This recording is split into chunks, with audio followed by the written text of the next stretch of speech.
नमस्कार। एक बार फिर से आप सभी का आपके लकी सर यूट्यूब चैनल पर हार्दिक स्वागत है, अभिनंदन है, वंदन है। किसी शायर ने कहा था कि जो होना है वो होता है, ये पौरुषहीन कथन है। जो होना है वो होता है, ये पौरुषहीन कथन है। जो हम चाहेंगे वो होगा, इन शब्दों में जीवन है। संघर्षों के साए में हर पल आजादी पलती है। संघर्षों के साए में हर पल आजादी पलती है। इतिहास उधर मुड़ जाता है जिस ओर मेहनत चलती है, जिस ओर मेहनत चलती है। किसी ने कहा था कि अभी नहीं तो कभी नहीं। सभी विद्यार्थियों से अनुरोध करता हूं कि अपने लक्ष्य को पाने के लिए उस पर अपना ध्यान केंद्रित करते हुए इस कोरोना जैसी महामारी को एक अवसर के रूप में स्वीकार करते हुए अपनी तैयारियों में जुट जाइए, क्योंकि समय बहुत कम है। इसलिए अपने लक्ष्य को हासिल करने के लिए जी तोड़ मेहनत कीजिए। आज हमें चौहान वंश के अगले पार्ट की चर्चा करेंगे। पिछले 4 पार्टों में हमने चर्चा की थी, आज 5वां पार्ट है। आप सभी को पता है चौहान वंश का संस्थापक वासुदेव था, उसके बाद अजय राज आया, फिर अर्णोराज आया, फिर विग्रहराज चतुर्थ, और आज हम जिसके बारे में चर्चा करने जा रहे हैं वो सोमेश्वर देव है। देखो, सोमेश्वर देव है विग्रहराज का पुत्र नहीं है, क्या है? भाई है। पुत्र तो किसका है? अर्णोराज का। किसका है? अर्णोराज का। अर्णोराज का एक पुत्र कौन है? विग्रहराज चतुर्थ। एक पुत्र कौन है? जगदेव चौहान। आप सभी जानते हैं कि जगदेव चौहान ने अपने पिता अर्णोराज की हत्या कर दी थी, इसलिए चौहानों का पितृहंता कहलाया। उसके बाद अर्णोराज के सबसे शक्तिशाली पुत्र विग्रहराज चतुर्थ ने जगदेव को मारकर अजमेर पर अपना शासन स्थापित कर लिया था। विग्रहराज चतुर्थ के बाद उसका एक पुत्र था जिसका नाम था अमरी गंगेय। वह शासक बना, लेकिन जगदेव के पुत्र पृथ्वीराज द्वितीय ने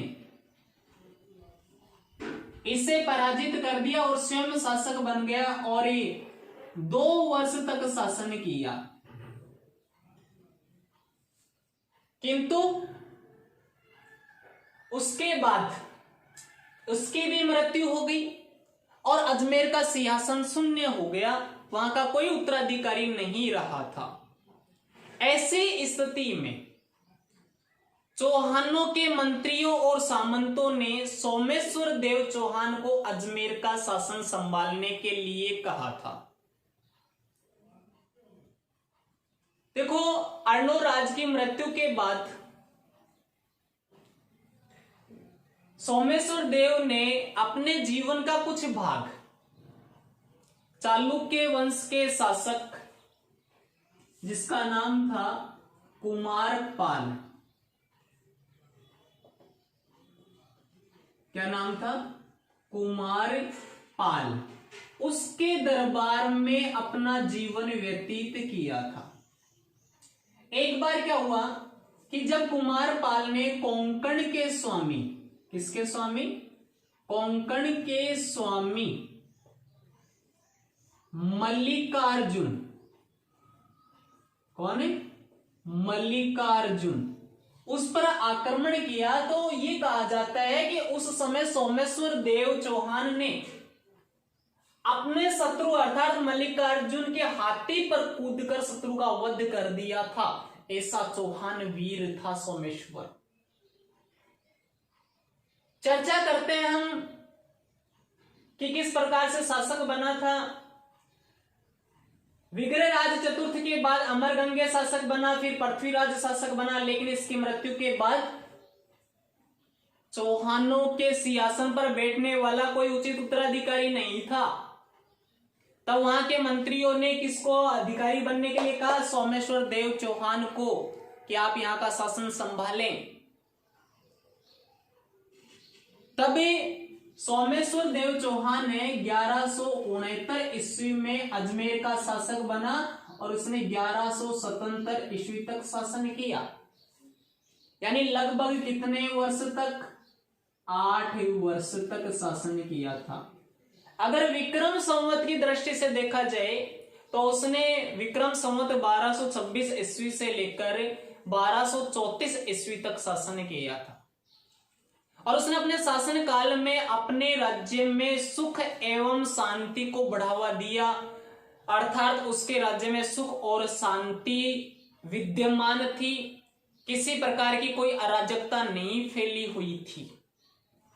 सोमेश्वर देव चौहान एक ऐसा शासक हुआ है जिसने अपने साथ साथ अपने पिता के भी मान सम्मान को बनाए रखा था, जिसका उदाहरण एक मूर्ति के माध्यम से समझा जा सकता है कि जब सोमेश्वर देव चौहान शासक बना था उस समय उसने अपनी एक मूर्ति बनवाई थी और अपनी मूर्ति के साथ साथ उसने अपने पिता की भी एक मूर्ति बनवाई। देखो ये अपना राजस्थान है, क्या है? राजस्थान। यहां पर आपका अपना क्या है? अजमेर है, जिसे राजस्थान का हृदय कहा जाता है। इस समय यहाँ का शासक कौन है? सोमेश्वर देव चौहान। कब से कब तक शासन किया? 1169 से 1177 ईस्वी तक। देखो इसकी कुछ महत्वपूर्ण बातें हैं। सोमेश्वर देव चौहान ने 2 मंदिरों का निर्माण करवाया, जिसमें एक मंदिर का नाम है त्रिपुरुषी देव मंदिर, दूसरे मंदिर का नाम है वैद्यनाथ का मंदिर। कितने मंदिरों का निर्माण करवाया है? 2 मंदिरों का निर्माण करवाया है। इसने यहां पर एक तो अपनी मूर्ति बनवाई और एक अपने पिता की मूर्ति बनवाई, यानी अपनी और अपने पिता की क्या बनवाई? उसने मूर्ति बनवाई और मूर्ति बनवाकर उसने मूर्ति कला को बढ़ावा दिया। कोई पूछे कि चौहान वंश के कौन से शासक ने मूर्ति कला को बढ़ावा दिया था? सोमेश्वर देव चौहान ने। उसने एक तो मूर्ति किसकी बनाई थी? अपनी मूर्ति बनाई थी। ये तो हो गया कौन? सोमेश्वर देव, है ना? अच्छे, बिल्कुल आपके जैसे। और ये है उसके पिता की मूर्ति।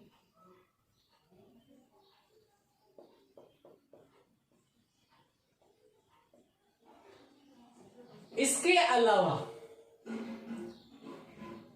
उसने और भी बहुत से कार्य करवाए, जैसे अपने पिता के नाम से उसने एक नगर बसाया। पिता का नाम क्या था? अर्णोराज। उसके नाम से क्या बसाया? एक नगर बसाया। इसके समय देखो यहां पर दिल्ली में एक शासक था जिसका नाम था अनंगपाल तोमर। अनंगपाल तोमर। अनंगपाल तोमर के एक पुत्री थी जिसका नाम था कर्पूरी देवी। सोमेश्वर देव चौहान का विवाह है अनंगपाल तोमर की पुत्री कर्पूरी देवी के साथ हुआ था।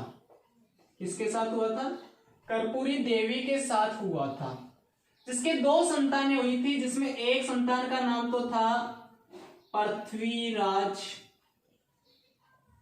तृतीय, जिसे आप पृथ्वीराज चौहान के नाम से जानते हैं, जो इतिहास में राय पिथौरा के नाम से प्रसिद्ध है। और दूसरी संतान का नाम है हरि। इसका इतिहास में अधिक जिक्र नहीं मिलता है। सबसे इंपॉर्टेंट कौन है? पृथ्वीराज तृतीय या पृथ्वीराज चौहान। कौन है? पृथ्वीराज तृतीय या पृथ्वीराज चौहान। इसका जन्म हुआ था 1166 ईस्वी में। अब आपसे कोई पूछेंगे पृथ्वीराज चौहान का जन्म कब हुआ था? 1166 ईस्वी में। देखो यहां पर एक राज्य है जिसका नाम है आबू। हुआ करता था। यहां का एक शासक था जिसका नाम था जैत सिंह। क्या नाम था? जैत सिंह। और यहाँ क्षेत्र है गुजरात का। यहाँ का शासक हुआ था भीम सिंह द्वितीय। भीम सिंह भी कह सकते हो और भीमदेव द्वितीय भी कह सकते हो। जैत्र सिंह और भीम सिंह के मध्य 1177 ईस्वी में एक युद्ध हुआ था। उस युद्ध में सोमेश्वर देव चौहान आबू के शासक जैत सिंह की सहायता करने के लिए यहां आया और यहां पर अवसर पाकर भीम सिंह द्वितीय ने सोमेश्वर देव चौहान की क्या कर दी? हत्या कर दी, यानी उसे मौत के घाट उतार दिया। कब? 1177 ईस्वी में। अब सवाल ये उठता है कि जिस समय सोमेश्वर देव की मृत्यु हुई थी उस समय पृथ्वीराज चौहान की आयु कितनी थी? जन्म देख लो कब हुआ है? 1166। 1177 में से माइनस करेंगे तो ऑप्शन आएगा हमारे पास 11 वर्ष। यानी पृथ्वीराज चौहान कितने वर्ष की आयु में शासक बन चुका था? 11 वर्ष की आयु में शासक बन चुका था। सोमेश्वर देव चौहान शासक कब बना? 1169 ईस्वी में। कब तक रहा? 1177 ईस्वी तक। कितने वर्ष शासन किया? 8 वर्ष तक। विवाह किसके साथ हुआ? अनंगपाल तोमर की पुत्री कर्पूरी देवी के साथ। पृथ्वीराज का जन्म कब हुआ? 1166 ईस्वी में। सोमेश्वर देव की मृत्यु कब हुई? 1177 ईस्वी में। किसने की थी हत्या? भीम सिंह द्वितीय ने। हालांकि ये ऐतिहासिक दृष्टि से असंगति भी प्रतीत होती है। उसने किस किस की मूर्ति बनाई? अपनी और अपने पिता की। कौन कौन से 2 मंदिरों का निर्माण करवाया? त्रिपुरुष देव, वैद्यनाथ। किसके नाम से नगर बसाया? अपने पिता अर्णोराज के नाम से नगर बसाया था। इसके अलावा उसने एक पदवी भी धारण की थी, यानी एक उपाधि भी धारण की थी। उस उपाधि का नाम है प्रतापी लंकेश्वर की उपाधि। कोई भी आपसे पूछे कि प्रताप लंकेश्वर की उपाधि किस चौहान शासक ने धारण की थी, तब आपका जवाब क्या होना चाहिए? सोमेश्वर देव चौहान ने। जो किसके पिता थे? पृथ्वीराज चौहान के पिता थे। माता कौन थी? कर्पूरी देवी थी। ये सोमेश्वर देव से संबंधित जुड़ी हुई महत्वपूर्ण जानकारियां हैं जिनमें से कंपटीशन एग्जाम में पूछ लिया जाता है। इसके बाद हम चर्चा करेंगे पृथ्वीराज चौहान की, जिसके साथ ही सांबर के चौहान वंश है उनका टॉपिक पूरा हो जाएगा। पृथ्वीराज चौहान का टॉपिक बड़ा ही इंटरेस्टेड है। उसे अगर आप ध्यान से सुनोगे तो आपको बहुत कुछ सीखने को मिलेगा। पृथ्वीराज चौहान के टॉपिक से बहुत सारे प्रश्न पूछने को मिलते हैं। अधिकांश क्वेश्चंस है वह पृथ्वीराज चौहान के टॉपिक से ही पूछे जाते हैं। धन्यवाद। जय हिंद, जय भारत।